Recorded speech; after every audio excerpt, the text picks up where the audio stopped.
Hello， 大家好。今天呢，我們來解釋一下為什麼有朋友在說，為什麼我們不把這個老房子給它拆掉重建。首先，我們在這裡聲明一下哈，就是在我們國家呢，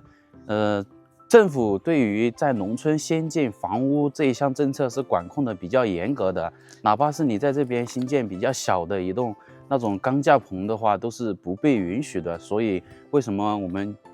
不拆掉它重建，也就是这個最直接的原因。只能在这種老房屋的基礎上呢，對它進行修修補補啊，進行一個改造，對，只能進行改造，重建的話是一點都不行的。像我們那邊已經倒塌的那個廁所旁邊的那一間偏房的話，因為有2棟牆它還沒有倒，所以我們可以對它進行改造一下，就是在後面啊，還有旁邊可以再砌2堵牆起來。可以給它改造成一個小的房間，就比較偏現代化一樣的。所以我們現在的打算呢，也就是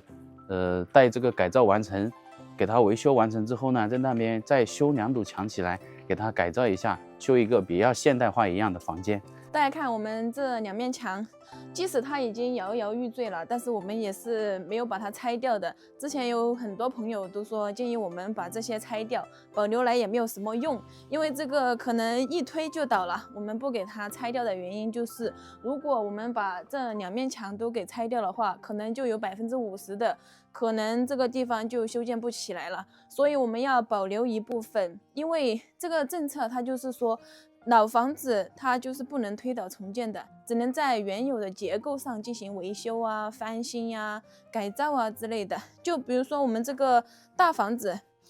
大家都說，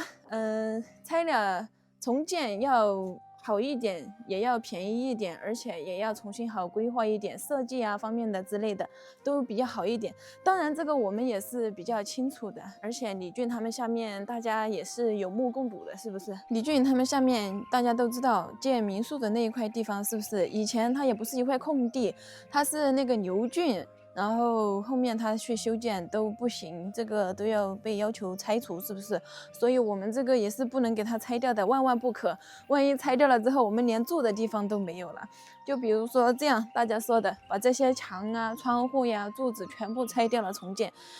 淪為平地的一塊地，直接重建起來，然後下面混凝土、鋼筋打柱子，是不是啊？我們也是想像這樣，但是呢，不可能，這個在我們這裡啊是不允許的。我們只能在它原有的基礎上翻修就可以了。所以這就是為什麼我們要先維修我們的上面的瓦片，就這些磚呀什麼的都先保留，不給它拆除，就是這一個原因。所以有很多朋友不明白，然後就給我們一些建議，我們也是看到了。但是這個是不行的，對於我們這個地方來說，一個地方一個政策嘛，所以我們這裡的話就是改造老房，改造老房維修，我們就從瓦片先開始。大家也知道下雨啦，我們裡面漏得很厲害，是不是？外面下大雨，裡面就下小雨，而且這裡呢，我們住的地方大家是不用擔心的，因為我們之前來看的時候住的這2個房間呢就不漏雨，我們還在上面加了1層篷布，然後我們的臥室呢還給它吊了頂，所以這些是不需要擔心的。就主要是這邊的2個偏房漏雨漏得很厲害，就是我們這邊的大房子裡面的堂屋和這邊都沒有漏水的情況，就只有那邊，所以我們先選擇維修的就是上面的瓦片呢，還有那些柱子，該換的就給它換了，我們就只能這樣去維修。大家說維修改造的成本比重新建一棟的成本要高很多，但是也沒有辦法呀，是不是？如果你現在再重新去買一塊地基來修建房子的話，這可能是不太現實的，對不對？所以我們只能在我們喜歡的地方把我們的老房子給它進行維修，慢慢的改造成我們自己心中所想的那個樣子就可以了。而且這個環境是我們都喜歡的一個環境。慢慢的改造，我今年做一點，明年做一點，反正慢慢的它就会從一個老破小的房子變成一個很漂亮的房子。在此呢，也感謝大家對我們很擔心我們，对我們提出了很多有用的建議。我打一個比方啊，就比如說我們這一個小地方，這一塊菜地，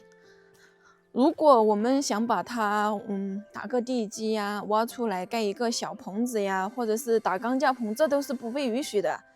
這裡如果被發現的話，第2天就會來給你拆除掉。所以這些地方我們是不能隨便的給它重新砌一個鋼架棚呀，或者是隨便的就給它打一個地基，砌一堵牆出來的，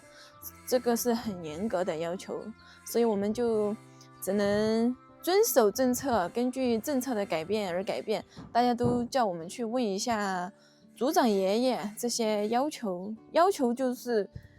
不能自己修建房子、修建房屋。改造是可以的，就是我们这個老房子，比如給它這些換呢，就在它原有的面積、原有的結構上去進行改造。就比如說我嫌這裡太窄了，我要給它擴寬一點，擴寬到這裡來，那都是不行的。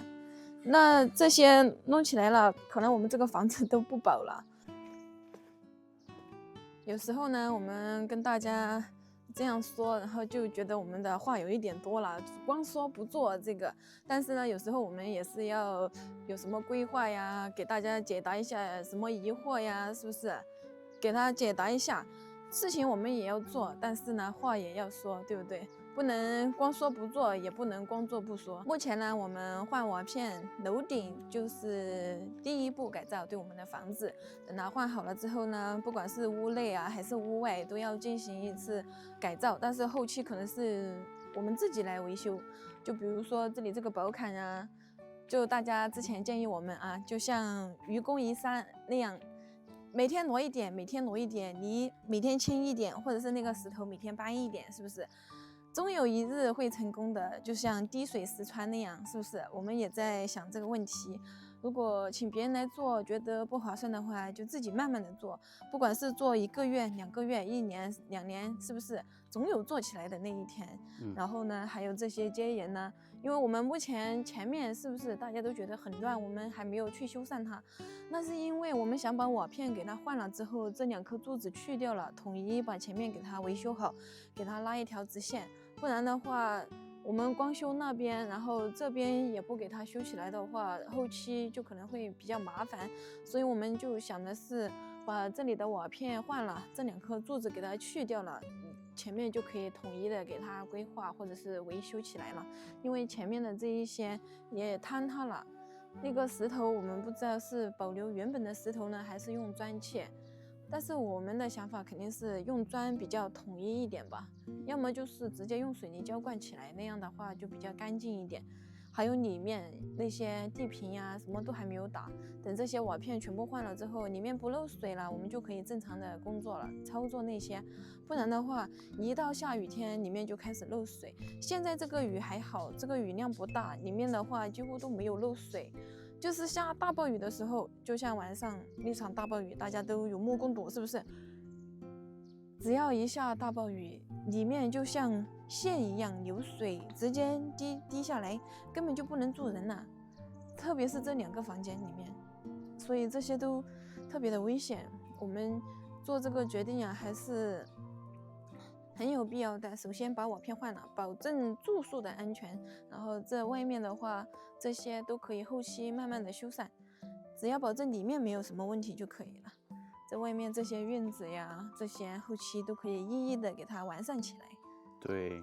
也只有先把我們的頂蓋給它整好了之後呢，才去完善這房子周邊的環境。對，目前就只能這樣了。這些結構啊，老房子的結構是不能拆掉的，所以在這裡給大家說明一下我們這邊的政策情況，後期就可能很明白了為什麼我們不拆掉了重建的這個問題，還執着於要維修改造，就是該修哪裡修哪裡，不給它全部拆掉了一起重做的這個原因，就是因為政策不允許，所以老房呢就只能改造了。希望大家不要着急，我們屋前屋後屋左屋右呢還有很多工作要做，对，大家静待我們的消息即可。